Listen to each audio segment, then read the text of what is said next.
Picture चालू करो बे। और ये पहली जो किश्त है वो पहुंची भी। सुरेंद्र नहीं, आज राजपूत तो जी, किसानों राहुल से गांधी ने शुरुआत कहा की और जयराम रमेश ने था स्यापा भी खटाखट की। वो पैसे जाएंगे। अब प्रधानमंत्री ने कांग्रेस के सबसे मीडिया पहले विभाग अपना के जो कार्यभार प्रभारी हैं, संभाला और उन्होंने अपना खटाखट स्यापा भी किश्त इसी से पहुंचाई। प्रारंभ किया। एक बड़ा पुराना सा शेर याद आ गया। प्रधानमंत्री जब किसान की बात करते हैं कि भाजपा आवाम पर इस तरह एहसान करती है, वो आंखें छीन लेती है और चश्मेदान करती है।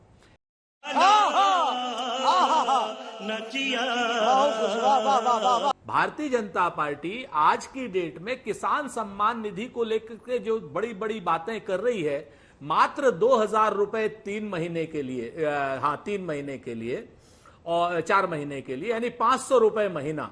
और जबकि इन्होंने किसान का कर्ज और किसान का खर्च 4 गुना बढ़ा दिया। आपके सामने है, हम बार बार कहते हैं यूरिया की बोरी से 10 किलो यूरिया चुरा लिया। अब मल्लुक नागर साहब ना बोलना चाहें, अपनी जगह पर है, लेकिन किसान परिवार की तरफ से तो बताएंगे आपको। आप एक चीज बताइए कि आज की डेट में लाखों किसान अंबाला के यानी राजपुरा बॉर्डर पर बैठा हुआ है और वो कह रहा है कि प्रधानमंत्री जी, जो आपने किसानों से वादा किया था किसान आंदोलन को खत्म करते समय, वो वादा आप पूरा कर दीजिए। वाह मोदी जी, वाह वाह। आज तक प्रधानमंत्री जी वो वादा पूरा करने की बात नहीं कर रहे हैं, लेकिन आपके चैनल के माध्यम से और बनारस में किसान सम्मान निधि के माध्यम से विषयांतर करने की कोशिश कर रहे हैं। शंभू बॉर्डर पर जो शुभकरण नाम का किसान मर गया था, वो आज तक शहीद हुआ, उसके बारे में किसी को कोई खबर नहीं। 250 लड़के वहां किसानों के जो हैं अंधे हो गए हैं, जो जिनको पिलेट गन्स लगी हुई हैं, उनके बारे में कोई बात नहीं। प्रधानमंत्री जी, हरियाणा में हो, पंजाब में हो, पश्चिम उत्तर प्रदेश में हो, हर जगह पे किसान का बच्चा आज की डेट में अग्निवीर की समस्या से रो रहा है और पेपर लीक की समस्या से, पुलिस के पेपर लीक की समस्या से रो रहा है। उस पर प्रधानमंत्री जी का कोई जवाब नहीं, कोई बात नहीं। प्रधानमंत्री जी ये तक नहीं कहते हैं कि नहीं बच्चों, तुम्हारे लिए हम कोई बात करेंगे ना। लेकिन प्रधानमंत्री जी अपनी मार्केटिंग करने आ गए उस चीज की कि 17वीं किस्त दे दी, 20वीं किस्त। अरे भाई, किसान के ऊपर आपने एहसान किया क्या?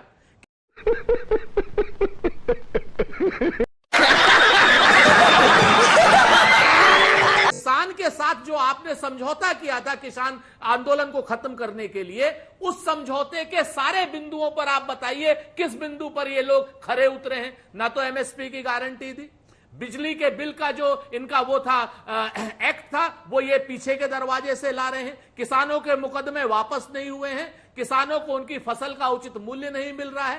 ये झूठ है, झूठ है, झूठ है। आज की डेट में और किसान बॉर्डर पर बैठे हैं, दिल्ली आना चाहते हैं, लेकिन क्या नाम, ये केंद्र की नालायक सरकार जिसको मैं कह सकता हूं, हरियाणा की सरकार के साथ में, वो उनको वहां नहीं आने दे रही। जैसे आगे बढ़ने की कोशिश करते हैं, गोली मार देते। आपके सामने है, मैं आपको बताऊं, 2 आपत्तिजनक शब्दों का प्रयोग हुआ है, चोर और नालायक। ठीक है ना, ध्यान रखिएगा। सुरेंद्र राजपूत जी, और चोर आपत्तिजनक नहीं का प्रयोग हुआ श्वेता जी, सिर्फ आपको व्यक्तिगत कर रहा। और फिर मैं लोगों को चोरकट चिरकुट कहूं तो चिल्लाइएगा मत। बोलने दे, तकलीफ हुआ है बेचारे को। बोल बोल। अभी फिर से अगर मैं आपसे फिर से कहता हूं, अगर आपको चोर और नालायक शब्द खराब लग रहे हैं तो मैं वो शब्द वापस जी, लेता हूं। आपको आपकी पॉइंट्स रखने पे कोई नहीं रोक रहा है, आप अपनी बात पूरी करें, लेकिन और दूसरी बात, प्रेम शुक्ला जी की आपत्ति सही है कि आप व्यक्ति को इस तरह के शब्दों से संबोधित नहीं करिए जी।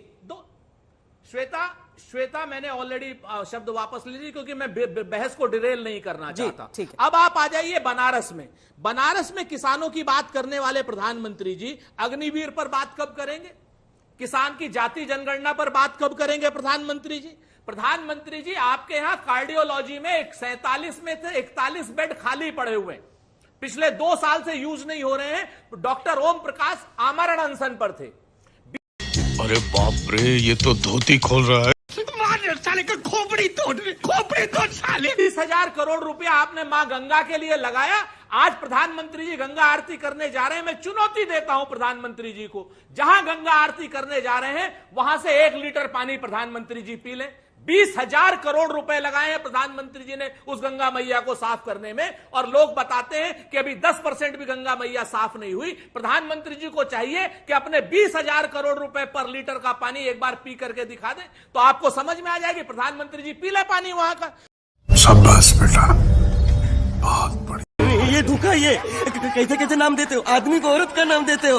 उसके बाद आप आ जाइए बीएचयू में महिलाओं के साथ जो बदतमीजी भारतीय जनता पार्टी के आईटी सेल वालों ने की थी, उनके खिलाफ आज तक आपने प्रधानमंत्री जी कौन सी कार्रवाई की? वो तो आपकी बच्चियां हैं, हमारे घर की बच्चियां हैं। हम मणिपुर की बात नहीं करते हैं मान लीजिए, लेकिन बनारस की बच्चियां को की बात तो हम आपको करेंगे ना, कि भाजपा के आईटी सेल के तीन गुंडे जो हैं, जिस तरीके से उनको भी प्रेम शुक्ला जी अगर आप कहिए तो मैं नालायक ना कहूं, जो क्या नाम वहां के गुंडे हैं उनको भी नहीं कहता, मैं कहता हूं भारतीय जनता पार्टी का आईटी सेल के कार्यकर्ता हैं जो, उनको तो कम से कम सजा दिला दीजिए आप। ये सब क्या देखना पड़ रहा है? अच्छा है मैं अंधा हूँ।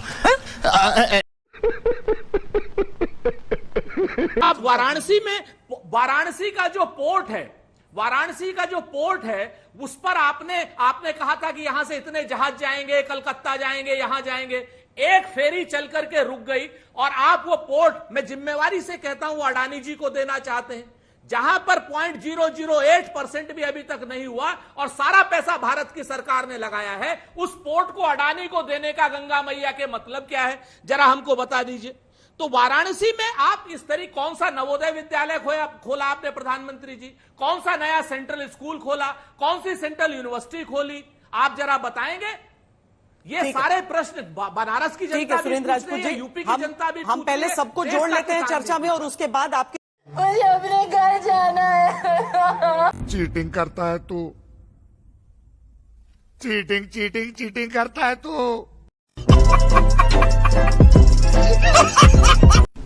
लवणेन भोज्यम